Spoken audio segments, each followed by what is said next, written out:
По традиции слово предоставляю министру инвестиций и развития Республики Казахстан Жеңісу Қасымбекову. Пожалуйста. Спасибо большое. Уважаемый Нурсултан Абишевич, уважаемый Владимир Владимирович, уважаемые участники форума. Транспортная отрасль занимает особую роль и является важным связующим звеном в выстраивании межрегиональных отношений Казахстана и России. Проведение сегодня межрегионального форума между Казахстаном и Россией и определение основной темой развития транспортно-логистического потенциала на евразийском пространстве стало знаковым событием в свете транспортной интеграции наших систем. Хотел бы сказать, что построение многовариантных путей сообщения отвечает интересам всех стран Евразиатского континента и соответствует основным транспортным приоритетам Казахстана и России. Поскольку через территории наших стран проходит большинство коридоров, соединяющих Европу и Азию, исходя из этого, мы активно с российскими коллегами сегодня ведем работу по формированию новой архитектуры евразиатских трансконтинентальных коридоров. Дополнительным стимулом для дальнейшей совместной работы, интеграции транспортных систем является то, что такие рынки, как Китай, Юго-Восточная Азия, постоянно наращивают товарооборот со странами Евросоюза. Так, объем международной торговли в 2015 году между странами Евросоюза и Китаем составил более $1 триллиона США. Для привлечения этого товаропотока именно на наши совместные маршруты мы активно инвестируем в развитие транспортной инфраструктуры. Так, в период с 2010 по 2020 год мы имеем планы инвестировать почти $35 миллиардов США в транспортную инфраструктуру Казахстана. В период с 2010 по 2015 год мы уже инвестировали в транспортную инфраструктуру более $23 миллиардов США. Одним из важнейших совместных прорывных проектов является создание международного транспортного коридора Западная Европа, Западный Китай. О нем сегодня уже говорилось неоднократно. Этот коридор станет кратчайшим автодорожным коридором между Европой и западной частью Китая со сроком транспортировки грузов от 10 до 12 дней. Протяженность коридора составляет 8445 километров, в том числе по территории Китая 3425, по территории Казахстана 2787 километров и по российской территории 2493 километра. В текущем году мы полностью завершаем реконструкцию казахстанского участка данной магистрали. Тем самым завершение российского участка автомобильной магистрали позволит создать условия для эффективного и безопасного проезда транзитного автотранспорта через территории наших государств. Также в Казахстане сегодня реализуется ряд других автодорожных проектов. Мы планируем строительство высококачественных автомобильных дорог в следующих направлениях. Первое направление центр-юг, это от Астаны до Алматы. С учетом того, что мы завершаем строительство участка Астана-Кустанай, этот коридор будет выходить с юга на север с выходом на Челябинск. Второй коридор, центр-восток, проходит от Астаны до Восточного Казахстана через Павлодар с выходом на Барнаул. Третий коридор, центр-запад, от Астаны до Каспийского моря и с ответвлением в сторону Атырау и далее на Астрахань. В целом будет реконструировано более 7000 километров автомобильных дорог республиканского значения.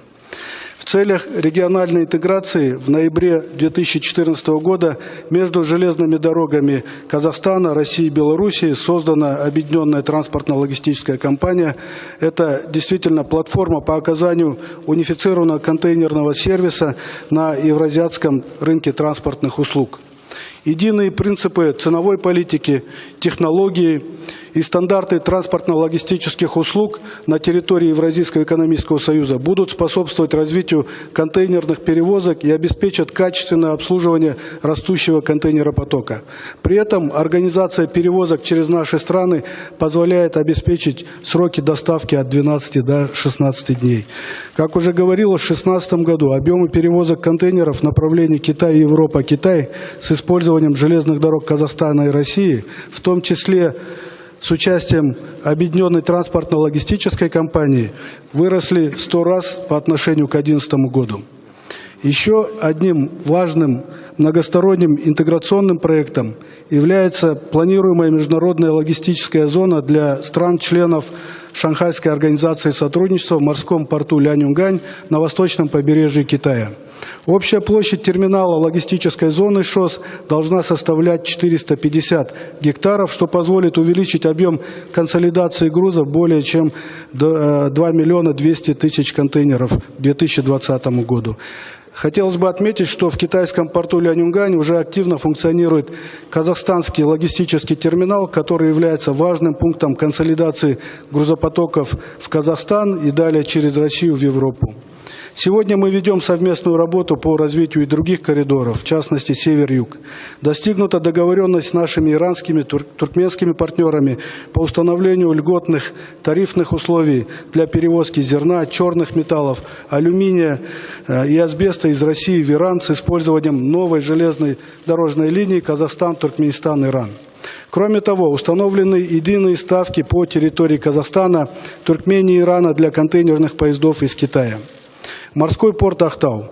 Порт Ахтау открыт для потенциальных грузопотоков из Западной Сибири, Южного Урала, других направлений. Мы видим потенциал данных перевозок из России через порт Ахтау в направлении Ирана и Персидского залива почти 1 миллион тонн в год. Порт Ахтау занимает значимую роль в расширении возможностей транспортно-логистического потенциала Казахстана. Мощность порта в прошлом году была доведена до 19,5 миллионов тонн в год за счет расширения. В конце текущего года будет завершено строительство нового паромного комплекса в порту Курык, который уже связан с существующей железнодорожной магистралью. Это будет нашими вторыми морскими воротами на Каспийском море. Необходимо отметить, что выстроена генеральная линия транспортного взаимодействия с морским портом Ахтау. Его увязка с проектом специальной экономической зоны Харгос-Восточные ворота. В настоящее время завершено строительство сухого порта, инфраструктуры, созданы благоприятные экономические условия на территории специальной экономической зоны Харгос-Восточные ворота. Вместе с тем, в целях создания равных условий доступа к услугам морских портов Российской Федерации для казахстанских экспортеров, в первую очередь угля, российской стороной ведется работа по разработке правил недискриминационного доступа к услугам субъектов естественных монополий в сфере морских портов. Хотелось бы выразить уверенность в скорейшем принятии данного документа. Также в целях развития пассажирских перевозок на железнодорожном транспорте достигнута принципиальная договоренность с российскими коллегами, и сегодня планируется подписание межправительственного соглашения о курсировании транзитных пассажирских поездов через территории наших государств. На сегодняшний день между Казахстаном и Россией существует достаточное количество провозных емкостей на авиационном рынке. Установлены условия для выполнения авиационных перевозок. Имеется высокий потенциал дальнейшего расширения сотрудничества. Между нашими странами выполняется сегодня 152 регулярных рейса в неделю по 29 направлениям. Это 21 рейс в день. На перевозку с Россией приходится сегодня 30% всех международных рейсов из Казахстана. Это говорит о том, что рынок авиаперевозок между нашими странами достаточно перспективен. Уважаемый Нурсултан Абишевич, уважаемый Владимир Владимирович, в декабре текущего года в рамках Высшего совета глав государств Евразийского экономического союза планируется утверждение программы по основным направлениям скоординированной согласованной транспортной политики. Проект транспортной политики предусматривает установление единых стартовых условий в развитии транспортных перевозок между государствами-членами ЕС.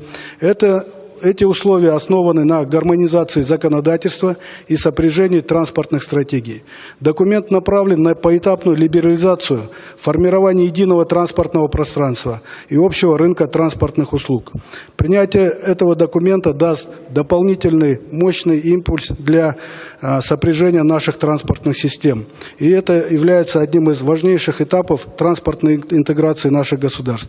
Таким образом, комплекс указанных мероприятий будет способствовать снижению транспортной составляющей, продвижению экспорта и привлечению транзита с продвижением бренда Евразийского экономического союза.